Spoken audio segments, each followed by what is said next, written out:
30 under 30 के बच्चों को संभालना कितना हुआ बहुत ज़्यादा।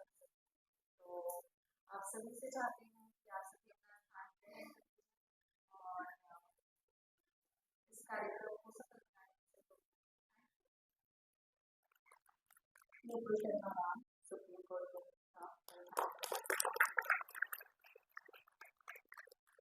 और हमारी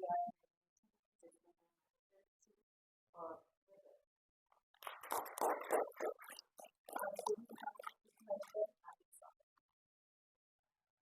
हर विचार की शुरुआत एक जुनून से हो, हर क्रांति की शुरुआत प्रश्न से हो और हर आंदोलन की शुरुआत सोच से हो। जब जुनून को दिशा मिलती है तो परिवर्तन होता है और जब युवा उस परिवर्तन की बाह करते हैं तब हाथ होता है। अब मैं प्रिंसिपल से निवेदन करूँगी कि वह 30 अंडर 30 के विचार दृष्टिकोण और उद्देश्य बताएं।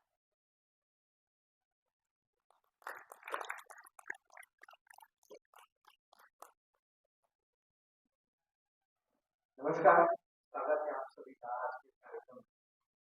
दुनिया का इतिहास पूछना, रोग कहाँ, यूनान कहाँ है, घर घर में शुभ अग्नि जलाता वह उत्तर ज्ञान कहाँ है, और दीप बुझे पश्चिमी गगन के व्याप्त हुआ मंतर अंधियारा, किंतु चीरकर चमकी छाती चमका हिंदुस्तान। आज पूरा देश ऑपरेशन सिंदूर के बाद बहुत उत्साहित है और मुझे लगता है कि पूरे देश में एक राष्ट्रभक्ति की जो गूंज है वो हम सभी ने पिछले दिनों सेना का संयम भी देखा और सेना का शौर्य भी देखा।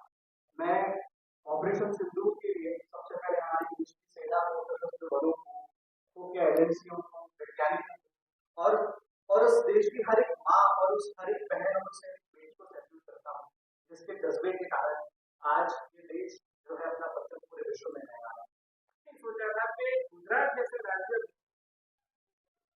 सबसे युवा सांसद के रूप में मुझे मौका मिलेगा वो हुआ, और मैंने तो मेरे 7 जन्मों में नहीं सोचा था कि जहाँ से हमारे देश के यशस्वी प्रधानमंत्री नरेंद्र भाई मोदी जी जहाँ से चुनाव लड़े वहां से मुझे मौका मिलेगा, और वो भी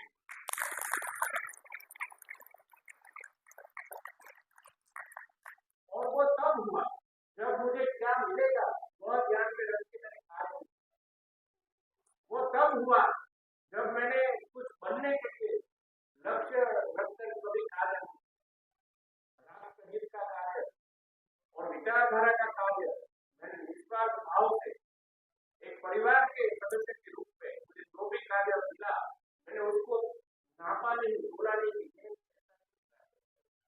मैं तो ये मेरा मुझे जो भी कार्य दिया गया मैंने उसको अच्छे से निभाने का प्रयास।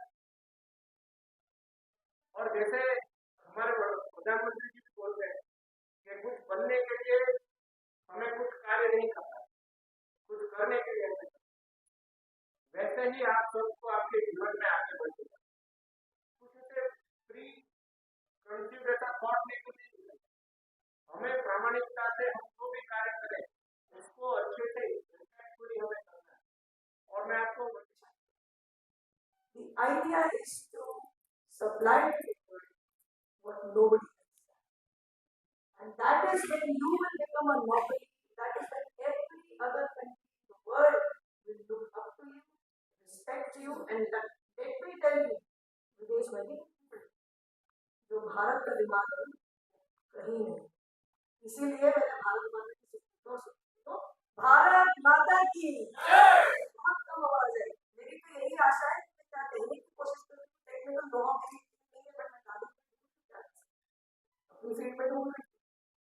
आज बहुत बड़ा प्रश्न है, अपने घर पे लेके जाइए, सोचिएगा अपने आस पड़ोस के अपने भाई बहनों के साथ, कजिन्स फ्रेंड्स के साथ सोचिए। The day you can resolve a big world problem is the day the entire world will look at you with a big world हमारे सत्य बोल दुनिया ऐसे ही काम। इसीलिए भारत माता की भारत माता की भारत माता की वंदे वंदे। 40 के अंदर कैसे आते थे भाई को। नाम है हिमांशु चड्ढा, मैं senior research officer Indian Institute of Public Administration. I'm an awardee of 30 under 30. I've done various innovations with the Ministry of Defence, Ministry of Heavy Industries, Indian Institute of Public Administration, DPRD, Child Development, and certain NGOs at the same time. So for all the contribution that I did for the ground level to the ministry level, that was seen, and I was interviewed by a jury member, and I got selected for this 30 under 30.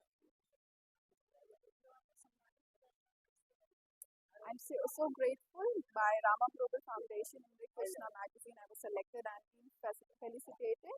We were selected on the youth day itself. That was 12th of January. Krishna magazine के संयुक्त तत्वावधान में हम लोगों ने कार्यक्रम आयोजित किया है 30 under 30 India's rising leader young innovators policy and politics, यानी कि जो पॉलिसी और पॉलिटिक्स के फील्ड में जो यंग इनोवेटर्स हैं जिन्होंने अच्छा काम किया है पूरे देश भर से, ऐसे 30 लोगों का चयन करके हमने उनको पुरस्कृत करने का आज यहाँ एक समारोह आयोजित किया है। गत 12 जनवरी 2025 को एक लिस्ट हम लोगों ने लॉन्च की थी युवा दिवस के दिन, जिस समय इन सभी युवाओं को का नाम हम लोगों ने अनाउंस किया। ये सभी लोग पॉलिटिक्स और पॉलिसी के फील्ड में देश के अलग अलग कोने में अलग अलग संस्थानों के साथ में जुड़ करके बहुत अच्छा काम कर रहे हैं। आगे आने वाले टाइम में हम एक 40 अंडर 40 जैसा कि आज हमने अनाउंस किया, हम 40 अंडर 40 आर्किटेक्ट्स ऑफ विकसित भारत के प्रोग्राम लॉन्च करने वाले हैं। और इस लिस्ट में होगा जो विकसित भारत के स्वप्नों को साकार करके जो युवा जिनकी उम्र 40 वर्ष के बीच में है, 40 वर्ष के अंदर ऐसे युवाओं को हम पुरस्कृत करने का काम करेंगे। आप सभी का बहुत बहुत धन्यवाद। नमस्कार, मेरा नाम लक्षिका डागर है और मैं चिंतामण जवासिया उज्जैन से हूँ। मुझे यहाँ पर रामा ग्लोबल फाउंडेशन की तरफ से बुलाया गया था, जिसमें मुझे सम्मान दिया गया है। अंडर 30 मैगजीन पब्लिश हुई है उसके लिए, और ये सम्मान मुझे मिला है क्योंकि मैं एक यंगेस्ट फीमेल सरपंच हूँ मध्य प्रदेश की। और चिंतामण जवासिया में मुझे 3 साल हो गए हैं सरपंच बने हुए, जिसमें मैंने मैटर्निटी सेंटर बनाया है जिससे महिलाओं को सुविधा मिल सके। हम लोगों ने कचरा गाड़ी की सुविधा उपलब्ध करवाई है, रोड्स बनवाए हैं जिससे प्रॉब्लम ना हो, कनेक्टिविटी बनी रहे गांव में। दैन उसके बाद में हम लोगों ने प्राइमरी स्कूल बनवाया है, अभी आंगनबाड़ी का कार्य चल रहा है जिसमें महिलाओं को रोजगार मिलेगा। उसके बाद में हम महिलाओं को ट्रेनिंग्स भी देते हैं जिससे सिर्फ वो रसोई घर तक ही सीमित ना रहे, बल्कि वो आगे चलकर फाइनेंशियली भी अपने परिवार में हेल्प कर सकें। Thank you.